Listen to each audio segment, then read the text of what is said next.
പുറത്ത് നല്ല മഴയാണ്. അപ്പോൾ ലഞ്ചിൻ്റെ ടൈമായി. പെട്ടെന്ന് എന്തെങ്കിലും റെഡിയാക്കണമല്ലോ എന്ന് വിചാരിച്ചപ്പോഴാണ് ടൊമാറ്റോ റൈസ് ആക്കാമെന്ന് വിചാരിച്ചത്.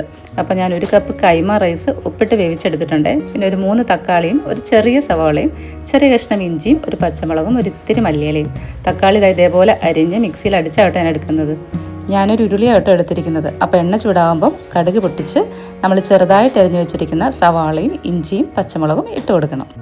അത് നന്നായി വഴന്ന് കഴിയുമ്പം ഒരിത്തിരി മഞ്ഞൾപ്പൊടിയും ഇത്തിരി കാശ്മീരി ചില്ലി പൗഡറും ഇട്ട് അതിൻ്റെ ഒരു പച്ചമണം മാറുമ്പോൾ നമ്മൾ അരച്ച് വെച്ചിരിക്കുന്ന തക്കാളിയും ചേർത്ത് ആവശ്യത്തിന് ഉപ്പ് ഇട്ട് നന്നായിട്ടൊന്ന് മിക്സ് ചെയ്യണം. തക്കാളിയുടെ വെള്ളമെല്ലാം പറ്റിയതായി ഈ ഒരു പരുവത്തിനാകുമ്പോൾ നമ്മൾ വേവിച്ച് വെച്ചിരിക്കുന്ന റൈസ് ചേർത്ത് നന്നായിട്ട് യോജിപ്പിച്ച് മുകളിൽ കുറച്ച് മല്ലിയിലയും കൂടെ ഇട്ട് സ്റ്റൗ ഓഫ് ചെയ്തൊന്ന് മൂടി വയ്ക്കുക. ഇതിന് കറിയുടെ ആവശ്യമൊന്നുമില്ല കേട്ടോ. അപ്പോൾ 2-3 പീസ് ചിക്കൻ ഇരിക്കുന്നുണ്ടായിരുന്നു. അപ്പോൾ അതും കൂടെ ഒന്ന് ഫ്രൈ ചെയ്തെടുക്കുക. അപ്പോൾ നമ്മുടെ ടൊമാറ്റോ റൈസ് ഇതവിടെ റെഡി ആയിട്ടുണ്ട്. പെട്ടെന്ന് റെഡിയാക്കി എടുക്കാനും പറ്റും, നല്ല ടേസ്റ്റുമാണ്. അപ്പോൾ ചെയ്ത് നോക്കാത്ത ആരെങ്കിലും ഉണ്ടെങ്കിൽ ചെയ്ത് നോക്കണേ.